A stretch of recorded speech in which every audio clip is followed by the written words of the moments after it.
Sejam bem-vindos para mais um vídeo e para mais uma apresentação de um livro. E hoje vamos falar do livro Do que falamos quando falamos de direita, de Jaime Nogueira Pinto. Do que falamos quando falamos de direita. E porquê trazer este trabalho? Bom, meus amigos, este trabalho, escrito pelo autor Jaime Nogueira Pinto, que dispensa qualquer apresentação. Portanto, os meus amigos podem procurar no canal. Há bastante livros apresentados no canal, os resumos, os meus amigos podem procurar. Porquê apresentar este trabalho do que falamos quando falamos de direita, portanto, editado pela Bertrand em 2024, com 206 páginas e com a colaboração de Inês Pinto Basto.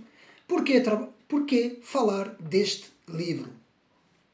Bom, em primeiro lugar, devo dizer que temos presenciado nas TVs vários comentadores, analistas, uma série de especialistas ou ditos especialistas que vão para as televisões falar do que acham que é a direita, do que acham muitas vezes essa direita muitas vezes é conotada como extrema-direita, e todos esses analistas falam aquilo que lhes vem na mente sem perceber, digamos assim, coisa alguma sobre história das ideias políticas, em ciência política e história das ideologias. E, meus amigos, este trabalho do que falamos quando falamos da direita está muito bem conseguido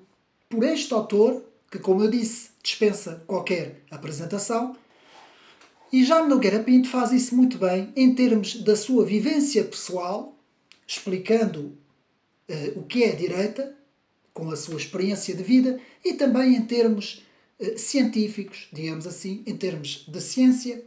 Jaime Nogueira Pinto vai nos explicar o que de facto queremos dizer com direita no espaço e no tempo, principalmente no que diz respeito à história das ideias. E, meus amigos, devo de dizer que, pegando no eixo esquerda-direita e centro, o eixo da ciência política que nos permite posicionar em termos de ideias, embora hoje já não faça muito sentido, digamos assim, este posicionamento, mas não é isso que vamos falar agora. Mas dentro deste posicionamento que nós chamamos de direita, Jaime Nogueira Pinto aqui nos faz uma grande apresentação e nos desfaz todos esses equívocos, todas essas confusões que nós vemos nas televisões. Toda esta gente que não faz mais do que repetir clichés, e nós temos presenciado um fenómeno que é o seguinte, de que também o autor nos fala bastante no livro.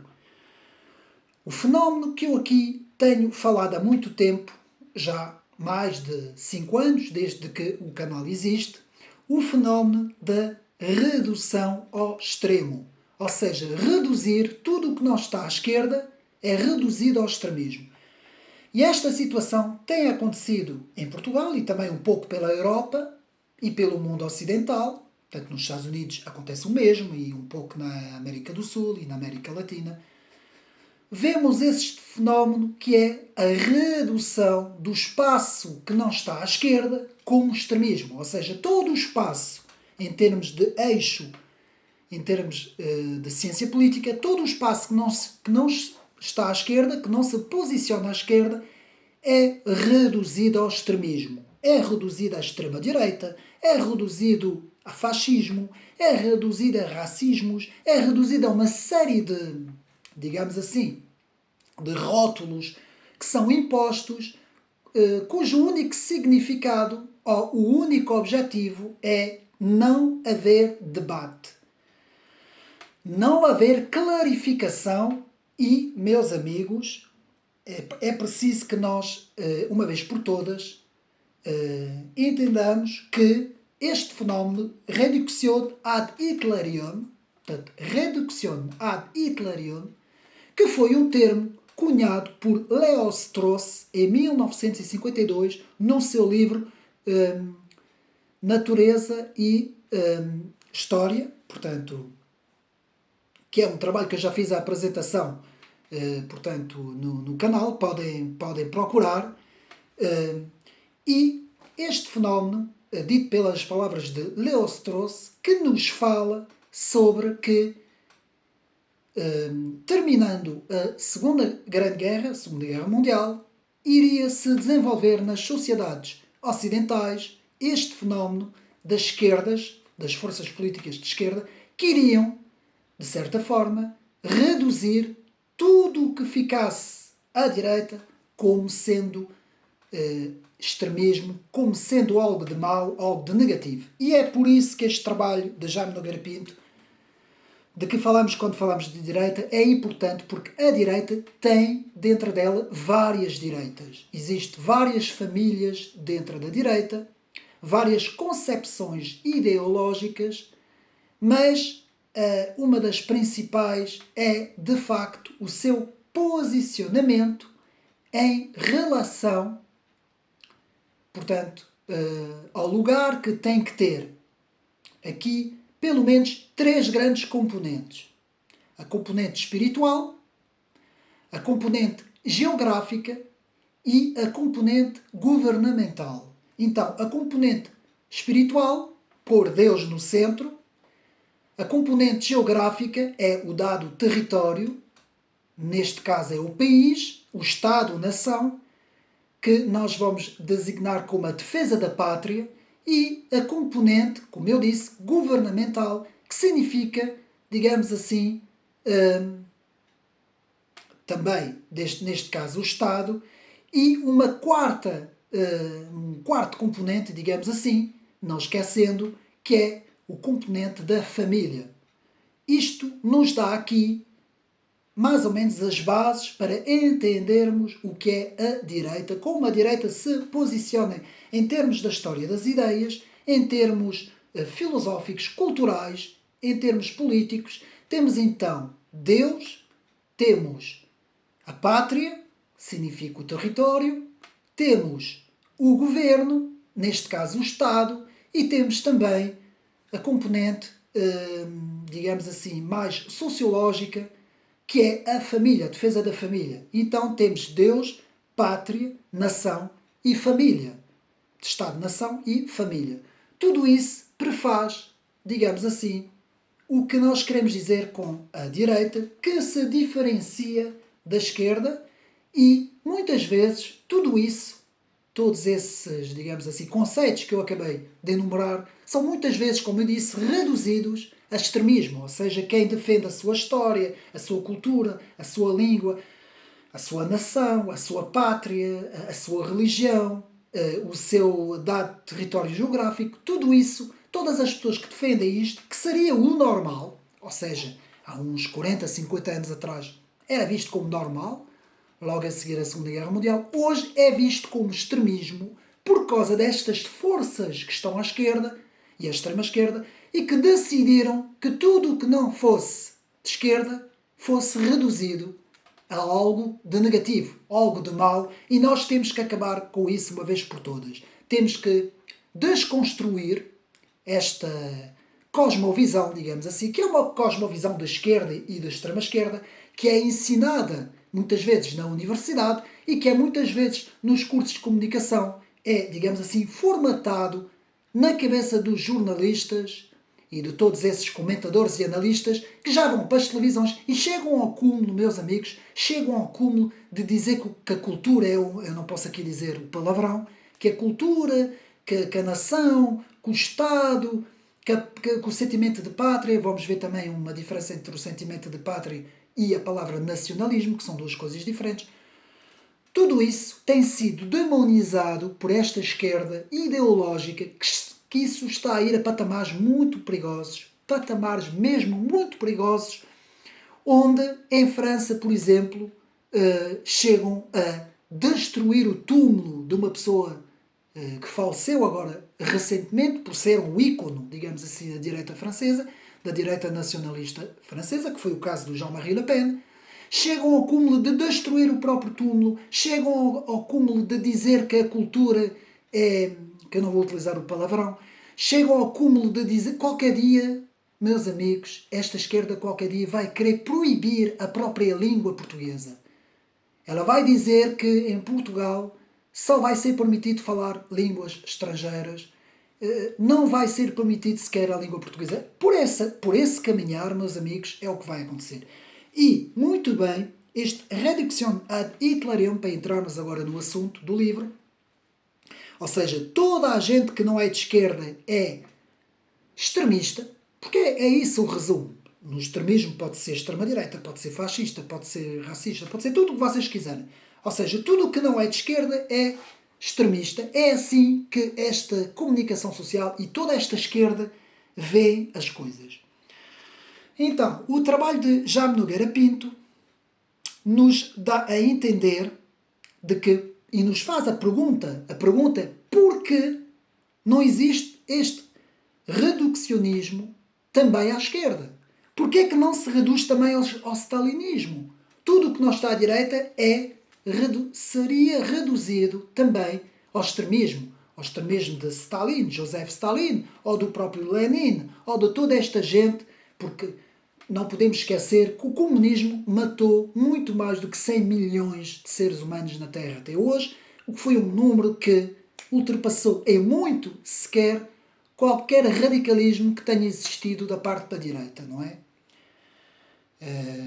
Para não falar já do nacionalsocialismo, que eu creio ser, na minha análise, uma vertente que nasce na Itália, primeiro, pelo fascismo, vindo do Partido Operário Comunista, meus amigos. É preciso lembrar isto tudo. O próprio Jaime Nogueira Pinto nos relembra essa situação e não podemos esquecer de que tudo o que seja conservador não tem absolutamente nada a ver com isto. Nem com o fascismo italiano, nem com o nacionalsocialismo alemão. Então essas duas famílias são rejeitadas completamente pelo conservadorismo e nós temos que frisar muito bem isto para, digamos assim, desfazer todas estas confusões que nós vemos na comunicação social, que eles metem tudo no mesmo saco para denegrir a imagem da direita. Porquê? Porque a direita defende valores.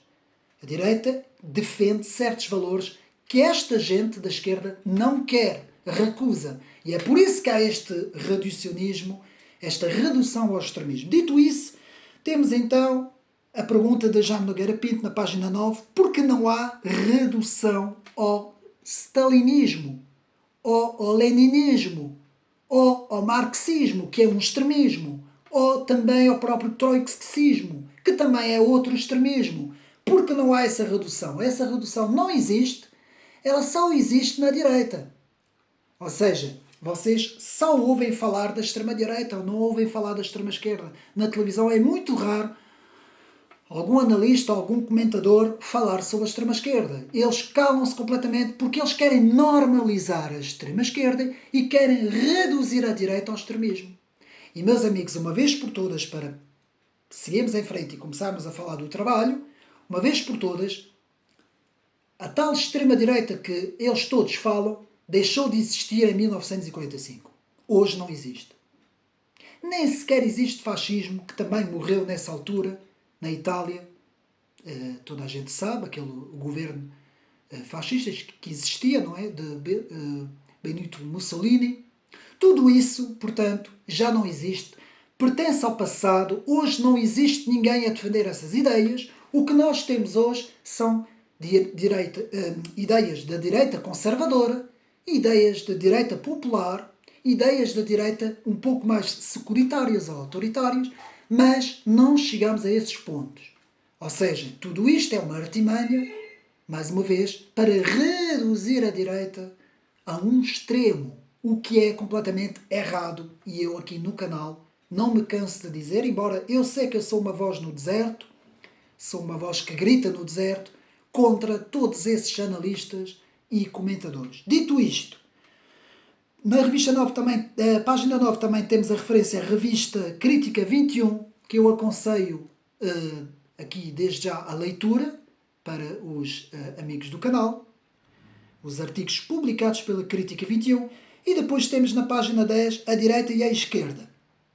E temos várias referências. Antes de irmos ao livro, apenas dizer que haverá um segundo vídeo, mas não do trabalho do livro de Jaime Nogueira Pinto, um segundo vídeo que eu vou fazer sobre a história, digamos assim, portanto, do nacionalismo em França. Eu vou fazer este vídeo a seguir sobre a história do nacionalismo em França, portanto, meus amigos, não percam, porque vai ser um vídeo também importantíssimo depois com uma bibliografia final. Então, a direita e a esquerda, página 10. Com isso temos os dois exemplos, o Parlamento Britânico, portanto, os constituintes pós-revolucionários franceses, página 10. Temos o conceito de Carl Schmitt e temos o conceito também da concepção otimista, chamada concepção otimista e a concepção pessimista da natureza humana. E podemos ver tudo isso também com o conceito do amigo e do inimigo de Carl Schmitt, também aqui, muito referenciado aqui na obra de Jaime Nogueira Pinto. Então, na página 10 temos Rousseau, Jean-Jacques Rousseau, vs Maquiavel. Portanto, temos aqui digamos assim, estas duas visões. Portanto, aliás, temos aqui três visões, Jean-Jacques Rousseau versus Maquiavel versus a teoria do pecado original cristão. E essas três visões ao longo da história têm, digamos assim, chocado umas contra as outras. E com isso, podemos dizer que a direita, muito cedo, se baseou no conceito cristão do pecado original, de uma visão da natureza humana pessimista, e também seguiu um pouco uma certa visão pragmática e realista de Maquiavel. Embora eu aqui rejeito muito dessa visão de Nicolau Maquiavel. Então, podemos ver também na página 10 que temos aqui várias direitas, ou seja, temos uma diversidade de direitas em que Jaime Nogueira Pinto nos fala da direita reacionária, da direita contra-revolucionária, da direita liberal, da direita conservadora e da direita identitária ou securitária. Temos aqui, como podemos ver, uma complexidade de posicionamentos dentro da própria direita, ou seja, várias famílias da direita. Então, o avanço do gramscismo antes de 74 em Portugal, na página 12, para percebermos o pensamento português.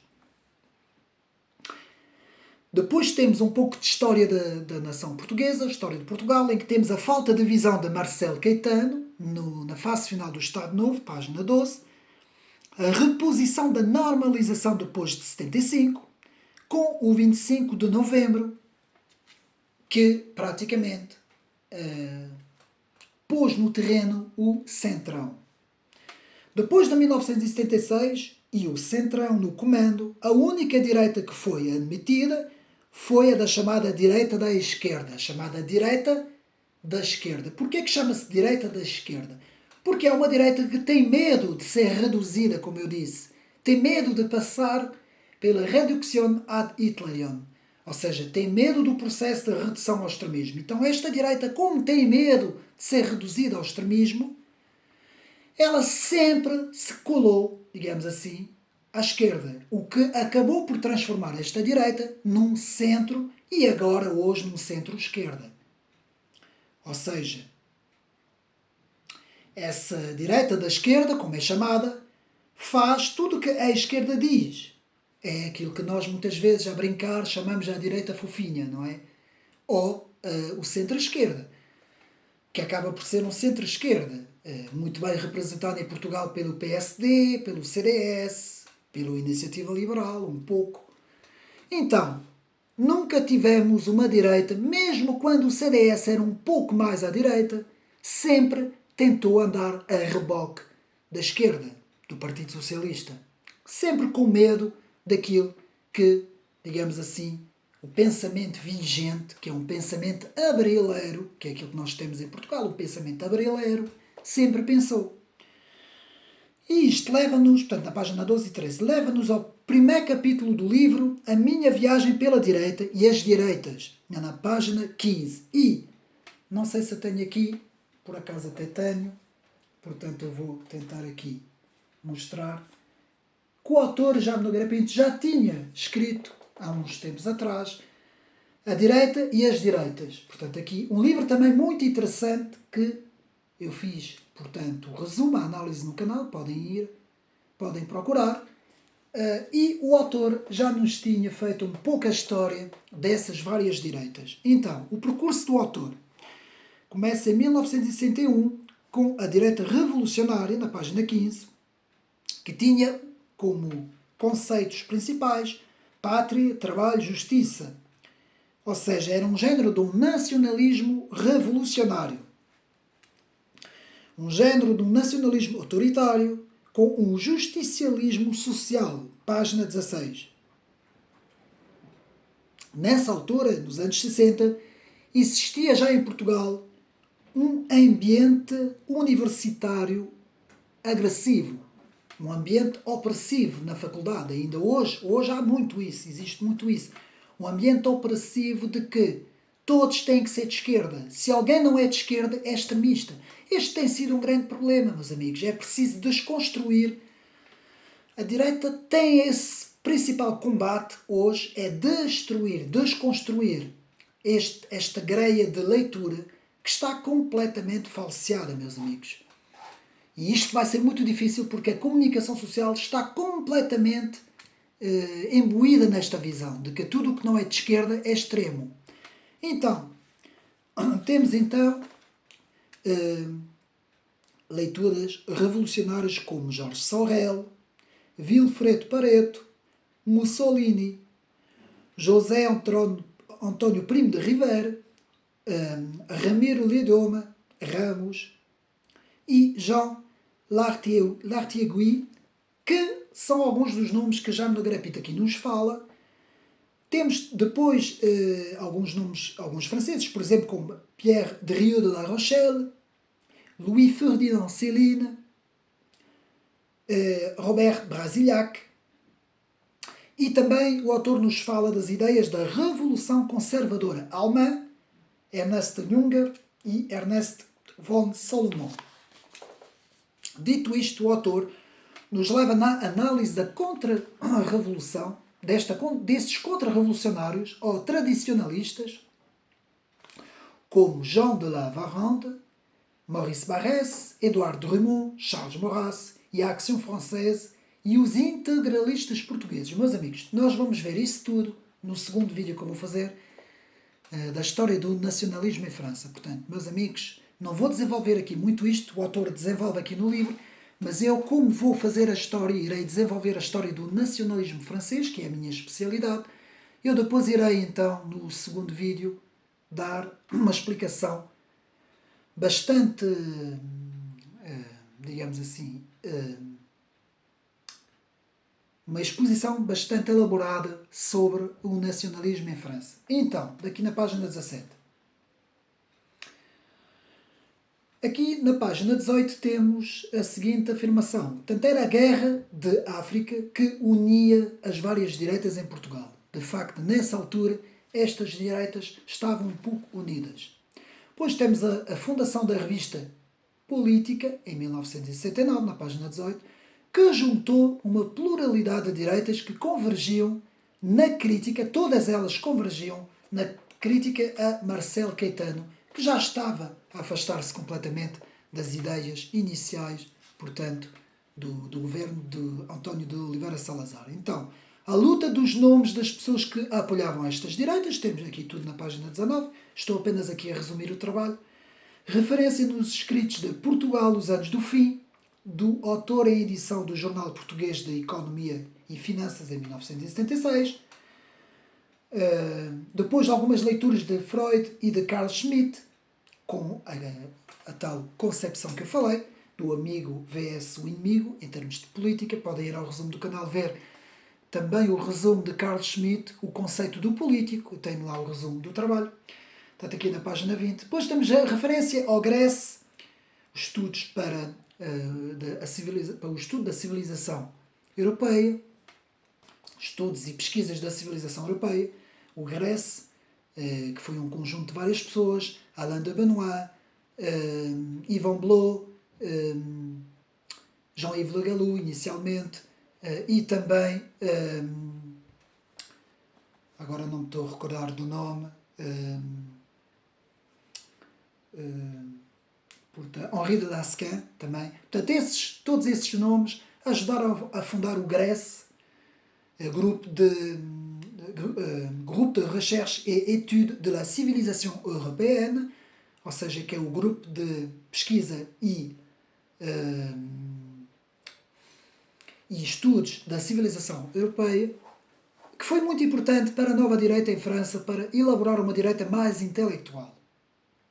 E com a importância do livro Vue de droite, Vista de Direita, ou Visão da Direita, Antologia Crítica das Ideias Contemporâneas, de Alain de Benoit, que eu tenho, portanto, a bibliografia no canal, podem ir ver.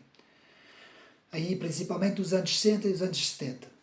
Depois temos referência ao Clube de l'Horloge, le Club de l'Horloge, sim, escrito por Henri de Lasquin, Jean-Yves Le Gallou e Yvan Blot, que já faleceu, página 22, que era um autor importantíssimo em relação às ideias franco-russas também. E temos depois, na página 22 e 25, a Revolução Conservadora Americana.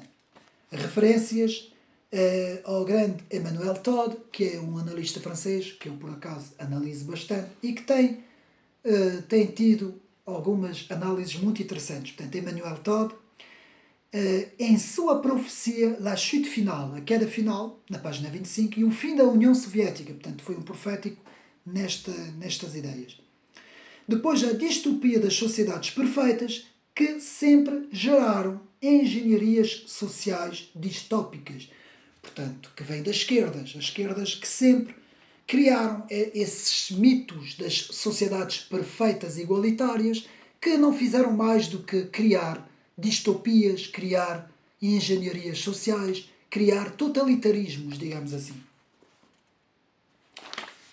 Então, depois temos a substituição da luta de classes pela luta das minorias, que foi a transformação das esquerdas dos anos 60 até agora, essa substituição da luta das classes pela luta das minorias, raças, sexos, ideologias ambientalistas, por aí fora.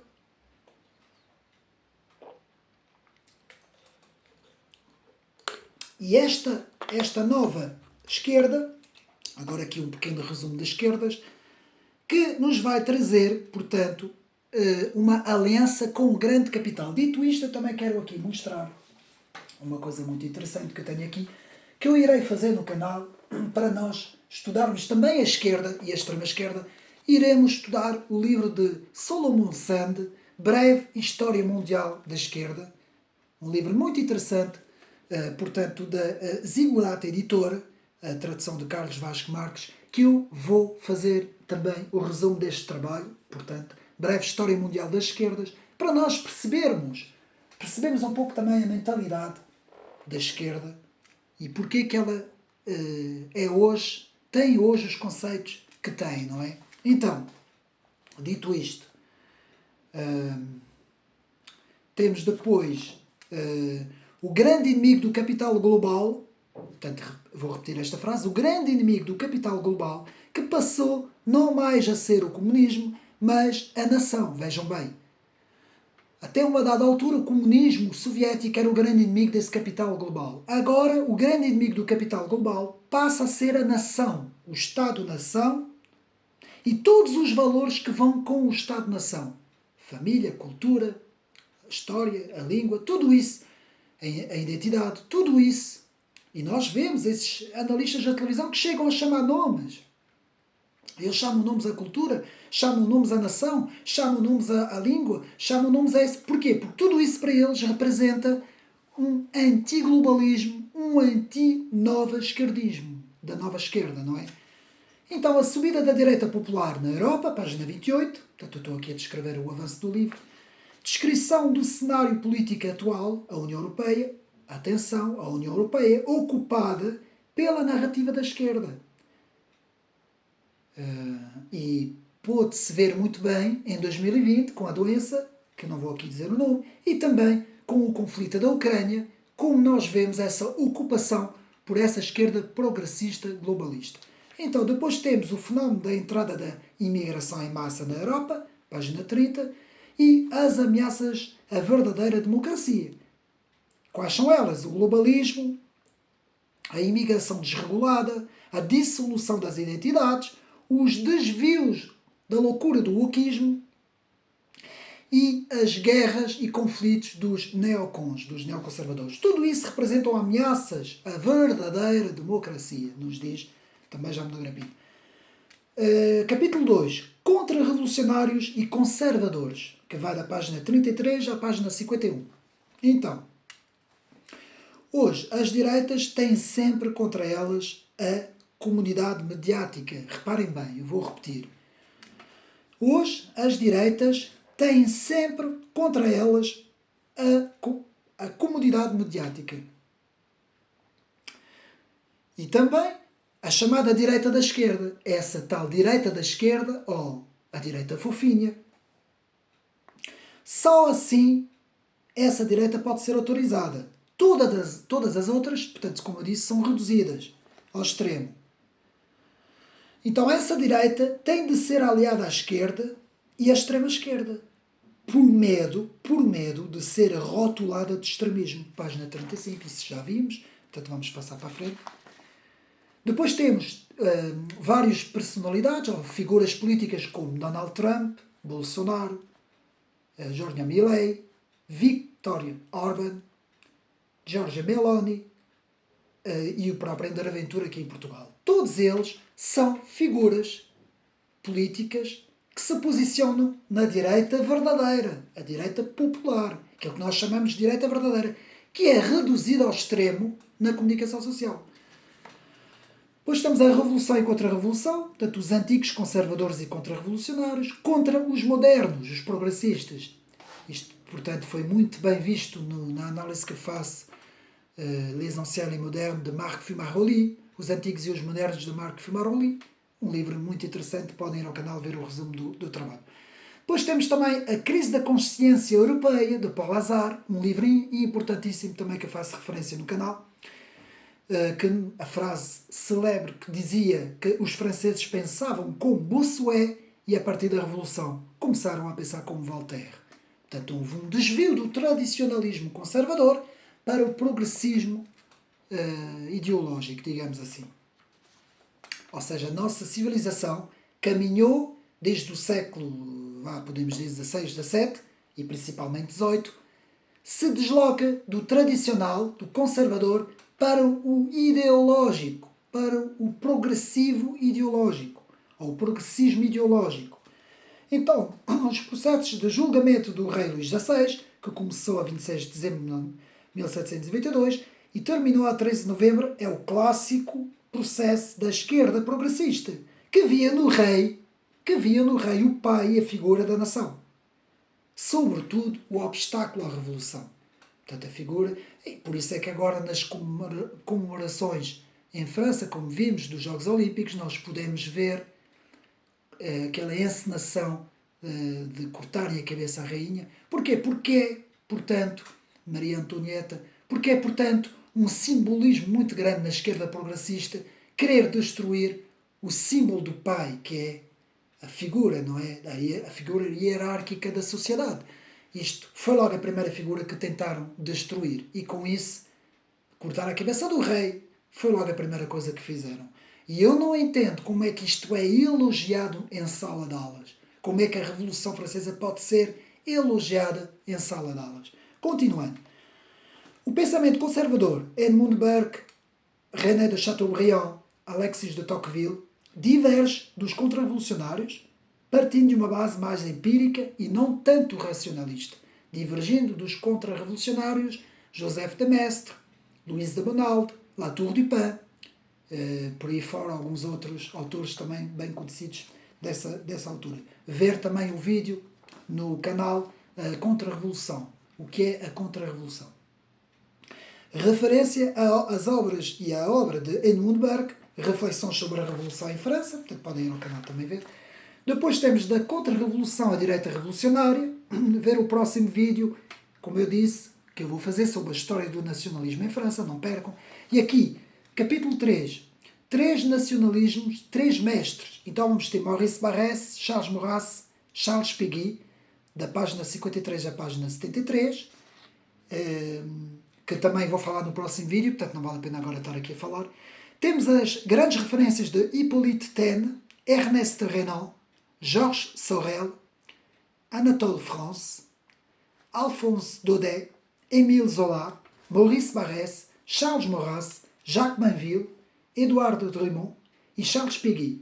E o famoso caso de Dreyfus, que eu vou falar também no próximo vídeo. Meus amigos, a ter aqui uma importância muito grande. No estudo da história das ideias, a França ocupa o primeiro lugar, meus amigos. Não há país nenhum, nem a Alemanha, nem a Inglaterra, nem o Reino Unido, nem os Estados Unidos, nem a Espanha, nada, nem a Itália, nada. A França tem, desde o século, podemos dizer, XVI, até ao século XIX, XX, todos os grandes pensadores mundiais da história do pensamento político, atenção, estou aqui a falar da história do pensamento político e também, de certa forma, da filosofia, embora a Grécia Antiga tenha uma importância grande, toda ela centra-se nestes autores. Então podemos dizer que na história das ideias, os grandes autores são os autores franceses. São os autores franceses que é preciso estudar. Não é que os outros países não tenham. Portugal também teve alguns. Mas são os pensadores franceses que irão dar, digamos assim, o material, a munição, digamos assim, intelectual para todos os outros países da Europa. Então, a criação da Action Française, em 1898, por Vaugeois e Maurice Bugeaud, a 8 de abril, página 69. Vou falar um pouco também da Action Française no próximo vídeo. Depois, capítulo 4, a Action Française, uma direita conservadora e uma contra-revolucionária com métodos revolucionários, página 76 a 99. Jaime Nogueira Pinto explica tudo. Depois, a revista bimensal, pequena e cinzenta, que foi criada por Maurice Bugeaud, como vimos, e Henri Vaugeois. L'Action Française, que para mim teve o seu pico em 1906, 1908, como veremos, portanto, no próximo vídeo. Não vou aqui falar muito sobre isso, e a importância de Charles Maurras também, digamos assim, nesta revista. Em que pode-se dizer que todas as grandes famílias da direita francesa passaram por lá. Então, escritores dos anos 30, fascinantes como Louis Ferdinand Céline, Lucien Rebabet, Alphonse de Chateaubriand, que é outro, não é o mesmo que René de Chateaubriand, Drieux de La Rochelle também. Estes escritores sempre se tentaram manter um pouco distantes da Action Française. Que eu vou explicar isso tudo, como eu disse, no próximo vídeo. Portanto, fascismo, direita revolucionária, página 101, 120, capítulo 5, que é para nós vermos aqui muito bem as diferenças entre as ideologias fascistas da direita conservadora, que são completamente distantes. Meus amigos, é muito mais parecido o socialismo com o fascismo do que o conservadorismo. O conservadorismo é muito diferente do fascismo, opõe-se completamente ao fascismo. Então, para nós termos essa ideia, para nós estudarmos a história das ideias e não fazermos as confusões que aqueles analistas da televisão, que eu acho que o problema deles deve ser de, digamos assim, de lerem muito pouco, penso eu, ou de se informarem muito pouco. O único que tem algum grau de intelectualidade, para mim, portanto, é o Miguel Morgado. E, claro, o autor Jaime Nogueira Pinto, quando é convidado para ir à televisão. De resto, não vejo ali ninguém com essa intelectualidade. Temos algumas pessoas do Partido Chega, mas essas pessoas são deputados, eu não vou igualá-los aos analistas, mas, por exemplo, Gabriel Mitar Ribeiro também é uma referência grande. De resto, eu não vejo ali ninguém com um grau intelectual suficiente para discutir o que é a direita. E depois temos as barbaridades dessas comentadoras, que ainda são piores que os comentadores. Essas comentadoras, não sei de onde é que elas vêm. Não sei onde é que as televisões vão buscar essa gente que dizem ali com cada coisa, meus amigos, com cada erro da gramática, com cada pontapé. São pontapés na história. Os grandes autores devem dar voltas nos caixões forma de falar, não é? Com esta gente toda a falar daquela forma, não é? Então, depois temos referências a Zev Sternel, importantíssimo, e a direita revolucionária, algumas concepções de Georges Sorel, que de certa forma vai ter aqui uma importância grande num certo pensamento da direita social, a chamada direita social. Zev Sternel, que não podia deixar de reconhecer as raízes do socialismo no fascismo. Vejam bem, no Paris do século XIX, a chamada Belle Époque. Portanto, vejam bem, reconhecer as raízes do socialismo no fascismo. Aliás, o governo alemão dos anos 30 e 40 tinha duas palavras juntas, socialismo e nacionalismo. E, infelizmente, a palavra nacionalismo foi agregada, digamos assim, à palavra socialismo. E tivemos aquilo que nem tenho palavras para dizer o que é que foi aquilo, não é? Mas hoje, muito da esquerda e da extrema-esquerda é a mesma coisa, meus amigos. Só sabe cancelar, só sabe rotular, reduzir ao extremo. Agora, neste sentido, não pode perseguir em termos físicos, persegue em termos intelectuais, é aquilo que nós chamamos o terrorismo intelectual, que é o que essa esquerda socialista e essa nova esquerda ou extrema esquerda faz, não é? É um terrorismo intelectual em cima das populações, não é? Então, como eu disse, a origem do fascismo, que remonta aos fascis, aqui temos vários nomes, António da Alzione, desta ideia revolucionária de novembro de 1914, a reunião de socialistas internacionalistas dissidentes do Partido Socialista Italiano. Depois temos, quem fala muito disso também é Olavo de Carvalho, o professor Olavo de Carvalho, nos sintetiza muito bem esta, digamos assim, esta origem do fascismo vindo da esquerda.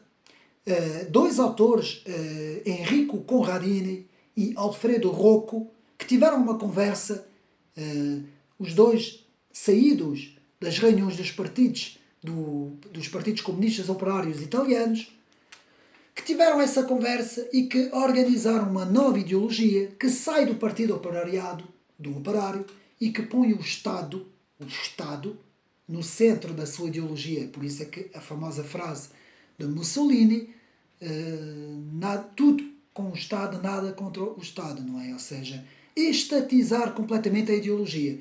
E é por isso que, em vez de o socializar, como fazem os socialistas, temos então um estatizar da ideologia. Então, visto isso, é por isso que o fascismo se propagou primeiro por regiões de esquerda. Vejam bem, página 118. É por isso que o fascismo se propagou primeiro por regiões de esquerda, como Bolonha, como Pavia, como Turim, enfim, Ferrara também. É muito interessante seria um debate muito interessante com Ricardo Marchi, que discorda um pouco desta análise e que acha que o fascismo tem uma raiz mesmo da direita. Eu discordo dessa ideia, mas atenção, nós podemos aqui debater de todas as formas e feitios, trazendo os componentes históricos e intelectuais à mesa para podermos debater as coisas, não é? Então, continuando. Se a Revolução Russa e a internacionalização do comunismo não pode entender-se o fenómeno do fascismo, vou repetir, sem a Revolução Russa e a internacionalização do comunismo, sem estes dois fatores, não se pode entender o fenómeno do fascismo ou dos movimentos militares da Europa do Sul, ou também orientais, ou até das próprias derivas autoritárias. Página 116. Depois, na página 120, temos a famosa expressão reduction ad Hitlerium, de que Jaime Nogueira Pinto já ouviu o autor uma vez falar-nos de que essa expressão provém, portanto, de Hannah Arendt. Não que não seja errado, atenção, Hannah Arendt falou bastante desta redução ad Hitlerium, Mas o primeiro autor que falou disto foi Leo Strauss, no seu famoso trabalho História e Direito Natural. Penso que seja esse o título, agora de cabeça não, mas penso que seja este, depois já é a confirmar, que em 1952 falou deste conceito: reduzir tudo o que não é socialista ou comunista à extrema-direita. Que é isso que a esquerda faz. Ponto 6. De 1900, ou capítulo 6, 1920 a 2020. O que ficou e o que mudou entre estes e os outros anos 20. Página 121, 140. Temos as análises e resumos dos anos 20, comparando aos novos anos 20 do século XX. O wokismo e a nova esquerda, por aí fora. A direita popular, por aí fora. E aqui é muito interessante, na página 131, Scurati escreve que pela direita hoje, ser soberanista e populista é que é a direita toda. Como ela se concebe. E isto é logo reduzido, lá está, os extremismos, não vamos falar sobre isso, porque já falamos bastante. A nova direita popular que entendeu que cabe-lhe o papel da defesa da realidade, do senso comum, da vida da família, da pátria, da história, das instituições, dos laços familiares, dos afetos, da autoridade e da ordem. Tudo isso é o que essa direita popular defende, que é o senso comum, que é o normal, que seria isso que na televisão os comentadores deveriam defender, não é? Mas não é isso. Vemos hoje completamente o contrário, meus amigos, ao ponto de dizerem, chamarem, por exemplo, a cultura uma coisa de, que eu não posso aqui dizer o palavrão, ou a própria família, porque eles veem isso na mesma coisa. Para eles a família é uma coisa que não devia existir nem pai nem mãe. E nós temos toda essa desconstrução da esquerda e nós temos isso exaltado nas televisões. Estão a ver? Então, vamos continuar. Aqui no capítulo 7, a direita nacional populista, o novo fantasma que paira sobre a Europa. Estão a ver? Perante a visão desta esquerda, porque Jaime Nogueira Pinto parte sempre daquilo, da visão que as televisões põem à frente. Não é? Porque para nós é uma coisa normal. Para mim, a família é uma coisa normal, a pátria é uma coisa normal, ir à igreja é uma coisa normal, conhecer a minha história, defender a minha bandeira, defender a minha língua, tudo isso para mim é tudo normal. Mas para esta gente não é. Para esta gente progressista não é. Então aqui a direita nacional populista é o novo fantasma que paira sobre a Europa para esta gente. Estão a ver? Página 141 a página 162. Depois do fim do comunismo, em 1989, desculpa, da queda do Muro de Berlim, veio o demoliberalismo vitorioso, de que nos falava Francisco Fukuyama.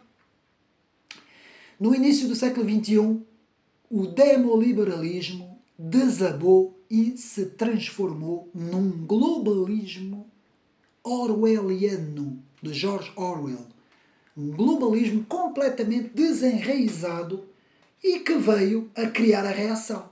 E essa reação da direita popular que se está a levantar com uma força nunca vista, os Estados Unidos já está, a Alemanha brevemente vai estar, em breve será a França e em breve será Portugal também, meus amigos.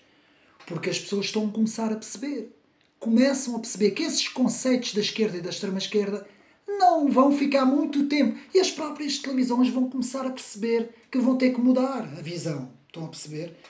Então, os profetas da decadência, da civilização tecnocrata globalista, que já tinham sido muito bem vistos pelo filósofo Martin Heidegger, Carl Schmitt, Oswald Spengler, e houve uma série de outros autores que já anteviam no início do século XX essa decadência da civilização ocidental. Depois uma reflexão sobre a decadência de há um século que levou intelectuais europeus a apoiar totalitarismos e autoritarismos nacionalistas, é útil para reconhecer as diferenças entre os movimentos fascistas de ontem e os movimentos populares de hoje, que nada têm a ver com aqueles movimentos antigos. Hoje temos, meus amigos, e eu vou falar isso no próximo vídeo, o populismo não é mais do que o povo, a expressão do povo, aquilo que o povo quer. O povo não quer engenharias sociais, o povo não quer coisas como é que eu posso explicar?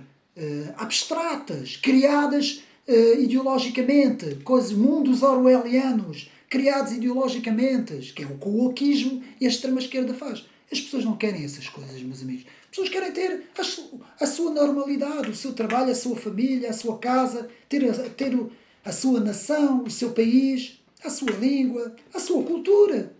Quando eu vejo na televisão dizerem que a cultura portuguesa é ir ao café, cultura portuguesa é ir ao café, é beber bicas e cerveja, cultura do português é bater na mulher, a cultura portuguesa é o futebol. Mas esta gente quer fazer de parvo quem?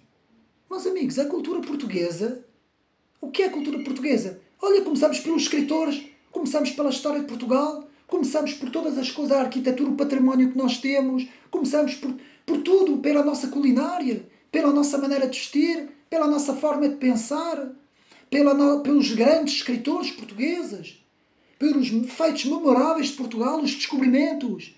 Fernando Pessoa, Eissas de Queiroz, Luís Camões, que querem mais o quê? É preciso dizer mais o que é a cultura portuguesa? É ir ao café, beber uma cerveja e bater na mulher?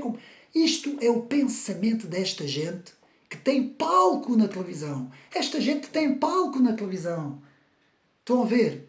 Eu tenho pouca gente aqui no canal que me ouve, os poucos mas bons. E esta gente tem milhões e milhares na televisão e que vem aquela gente a falar, meus amigos. Está tudo ao contrário hoje, tudo ao contrário. Bom, continuando. Desculpem o desabafo. Portanto, temos então aqui no Jaime Nogueira Pinto a subida da vaga populista contra a desindustrialização da União Europeia, contra a guerra, de certa forma, contra as extravagâncias já prolongadas da guerra da Ucrânia, as exigências da Agenda Verde, de Bruxelas, e a cada vez mais distante elite dos povos, uma elite político-tecnocrata que cada vez mais ignora os povos europeus, ou as necessidades dos povos. Porque essa elite bruxeliana está-se nas tintas para aquilo que os povos pensam ou para as necessidades do povo. Então, a elite desraizada e cosmopolita contra a massa dos cidadãos, em busca das suas raízes históricas, das suas prioridades económicas, da sua vida, das suas famílias, enfim, por aí fora. Aquilo que é designado como a elite corrupta contra o povo, que é a vítima, não é? Ao fim e ao cabo, não é? Depois, o papel da França na história das ideias, vamos ver isto tudo já a seguir, de Luís XV à Revolução de 1789, eu vou passar isso porque vamos ver isso tudo, passando pelo sufrágio universal masculino de 1948 e o populismo nacional dos finais do século XIX. Página 152. A reação americana do Tea Party à vitória de Donald Trump, 2016, e ao seu Make America Great Again, outra vez, portanto, América Grande outra vez. Tudo isso, portanto, tenho falado aqui no canal também sobre Donald Trump e a sua vitória esmagadora contra a esquerda. Depois temos o conservadorismo popular do Sul e do Midwest e o liberalismo progressista da Costa Leste e da Califórnia. Aqui um pouco da história da direita americana, com a elite má contra o povo bom, página 153. As duas frentes conservadoras, os patriotas pela Europa, onde estão os Fideszes, os húngaros, o RN e o Chega também, e as direitas reformistas e conservadoras, como o ECR, como os Polacos, Lei e Justiça e os democratas suecos. Portanto, isto agora na Europa. Referência à figura de Jean-Marie Le Pen, que faleceu recentemente, a divisão estratégica de François Mitterrand e da direita francesa em uma direita nacionalista, FN, e uma direita gaullista. Tudo isso vamos ver no próximo vídeo, não percam. Ponto 8. O fim de um outro mundo de ontem. Era uma vez a América, também entre a página 163 e a página 189. Depois temos a reação do povo americano às classes trabalhadoras, à parte das classes médias que reagiam perante as consequências do globalismo financeiro. Donald Trump não foi outra coisa que uma resposta ao globalismo, meus amigos. Depois temos dos pais fundadores, founder, ao fim da Guerra Fria, página 167. as grandes diferenças entre Alexander Hamilton e Thomas Jefferson. Era interessante alguém fazer uma monografia sobre isso, ou um trabalho escrito sobre, dentro dos Father Founders, os pais fundadores dos Estados Unidos, as diferenças que haviam entre eles, porque eram muitas, meus amigos. Eram mesmo muitas, dos autores e dos Federalist Papers também. Portanto, era interessante haver um trabalho sobre isso. Depois, o meteorito Donald Trump, página 173 a 175, contra uma América progressista, dos departamentos das ciências sociais das universidades da Costa Leste e da Califórnia, endossadas por uma imprensa alhada do povo, página 174. Depois aqui o percurso de J.D. Vance, também interessante, a revolução no bom velho partido, Old West, não é? Dos tempos do Reagan, as várias famílias da direita americana e toda a história do Partido Republicano. Depois os tradicionalistas religiosos, os libertários económicos e os militantes anticomunistas. Apenas uma pequena crítica, ligeira mesmo, porque o trabalho é excelente. Tenho apenas de lamentar que Jaime Nogueira Pinto não tenha falado nos paleoconservadores. Podia ter feito de Paulo Goldfried, podia ter feito aqui um capítulo a falar mesmo só dos paleoconservadores, mas pronto, isso foi talvez um esquecimento. Aqui temos as referências a Russell Kirk, Robert Nisbet, William Berkeley, Michael Novat e por aí fora alguns autores também importantes da direita mais tradicionalista americana, em que Russell Kirk é o grande representante. Escola Neocon, já é outra coisa, os neoconservadores, Irving Kristol e outros autores. E depois, na conclusão, não chega a haver uma conclusão, mas é para acabar a história das ideias, que acaba com os Estados Unidos. Mas nós podemos retirar aqui uma grande ilação, meus amigos. De certa forma, o autor dá a entender um pouco isso. É que essas esquerdas todas e extremas esquerdas todas, elas têm apenas uma coisa melhor que a direita. E isto, nós temos que pensar nisto. Elas são mais unidas.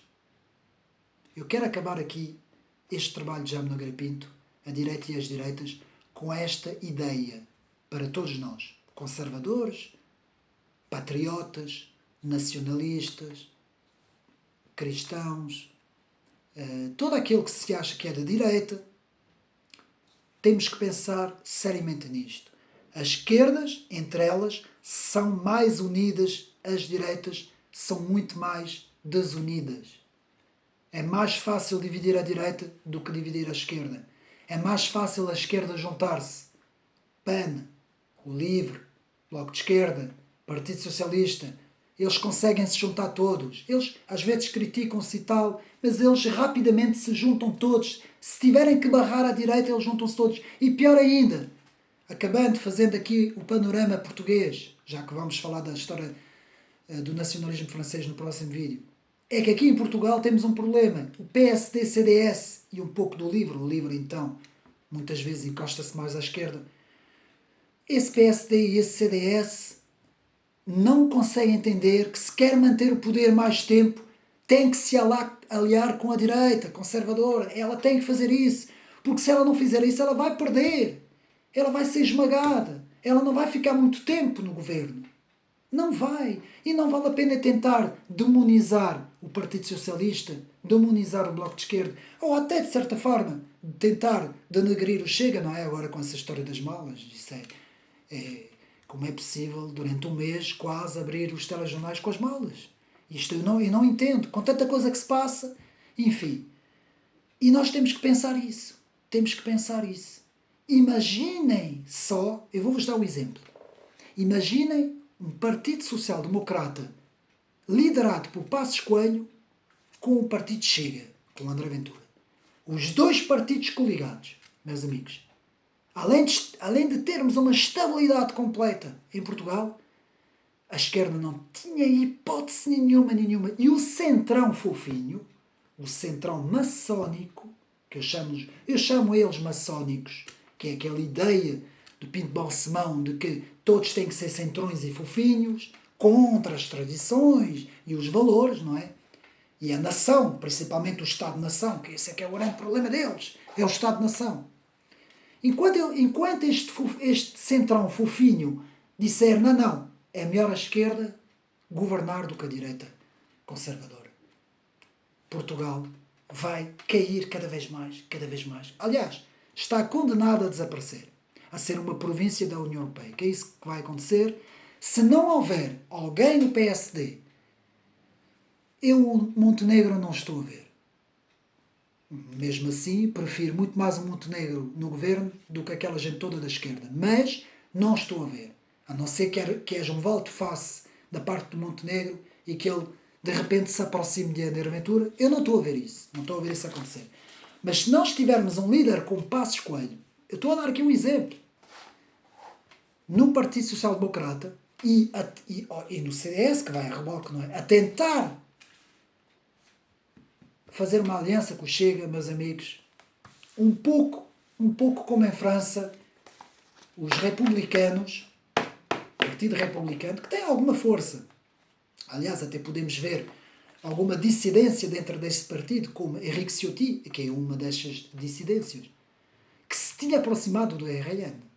E se vemos também tanto o Reconquête como todos os outros partidos patriotas e soberanistas fazerem todos uma frente unida, em França então, meus amigos, por isso é que eu digo, imaginem, Les Patriotes de Florian Philippot, UPR de François Asselineau, Debout la France de Nicolas Dupont-Aignan, Reconquête de Éric Zemmour, Rassemblement National de Marine Le Pen, todos juntos, numa coligação frente conservadora. Por exemplo, vamos imaginar, eu estou aqui a imaginar cenários dentro do espaço e do tempo, que eu sei que são praticamente impossíveis, mas estou aqui a fazer esses cenários. Imaginamos isso.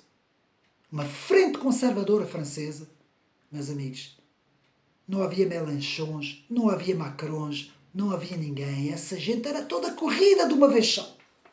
Porquê? Porque a direita se juntaria, digamos assim, porque isto é utópico de falar disso.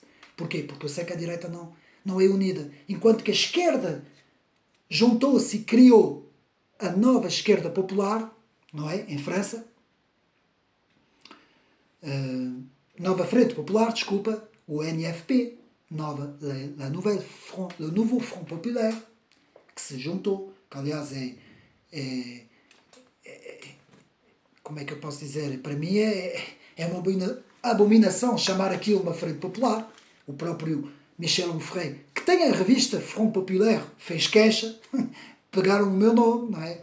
E muito bem, não é? Porque eles pegaram no nome a nova Frente Popular, não é? De que também faz parte Les Insoumis, de Jean-Luc Mélenchon. Como é possível, meus amigos, essa esquerda toda se juntar na hora certa? Agora estão outra vez todos separados. Mas na hora certa para barrar o Rassemblement Nacional, eles fizeram isso. Porquê que os soberanistas todos em França não se juntam? Florian Philippot dos Patriotes está a tentar fazer isso. E aqui tenho que criticar François Asselineau, que é o único que diz que não se quer juntar a ninguém. É um erro completo. E de certa forma, Marine Le Pen e Éric Zemmour podiam, já foram amigos. Eles foram muito amigos, meus amigos. Eles iam à televisão e tudo. Já foram muito amigos, podiam agora se juntar todos. Mas não, Marine Le Pen quer ficar sozinha, desdiabolizar o seu partido, tentar colar o mais possível o seu partido ao partido Todos Unidos, não é? De Macron, não é? E isto não vai dar em nada, meus amigos. Não vai dar em nada. Absolutamente nada. Só vai fazer com que o RN não consiga ter poder, digamos assim, se continuar nesta direção. Meus amigos, tanto falo para a França como Portugal e para todos os países. Vamos juntar as forças todas da direita. Só assim, a chamada direita, que alguns dizem que a direita e a esquerda já não faz sentido. Mas eu continuo a dizer que a direita tem certos valores que a esquerda não tem. E estes valores estão muito mais perto do eixo vertical, populistas, os povos, contra as elites. Porque, meus amigos, neste momento a esquerda e a extrema-esquerda estão completamente nas elites. Que era o contrário no passado. O Marx não queria isso, independentemente da sua teoria económica, não vou aqui falar disso, mas o original do Karl Marx não era isso. Apesar de ele ser um burguês completo, não é? Desculpem lá que vos diga, um autêntico caviar, sempre teve tudo pago lá na Inglaterra, mas ele não queria isso. Ele tentava sempre apanhar o povo, estar ao lado do povo. Como todos os seus rivais, Proudhon e companhia. O próprio Jorge Sorel também, que é outra, já vem de outra área, mas todos eles estavam no povo. Hoje é o contrário, meus amigos. Hoje é a direita que defende o povo e a esquerda defende as elites. E isto nós não sabemos aproveitar isso. A direita não está a saber aproveitar isso. E é exatamente isso que a direita deveria aproveitar e deixar de ser um centrãozinho, uma elitezinha encostada à esquerda, tentar sempre fazer o que a esquerda quer, que é isso que o Partido Social Democrata faz em Portugal, não é? Não, meus amigos, apenas isto, acabar, desviei-me um pouco, falei um pouco aqui de política portuguesa e francesa também, mas esta frase, esta ideia de que a esquerda é mais unida que a direita, deve nos fazer refletir. Meus amigos, não percam, porque agora vem já a seguir l'histoire du nationalisme en France. As suas doutrinas, portanto, principais autores e doutrinas. Até já. Um abraço.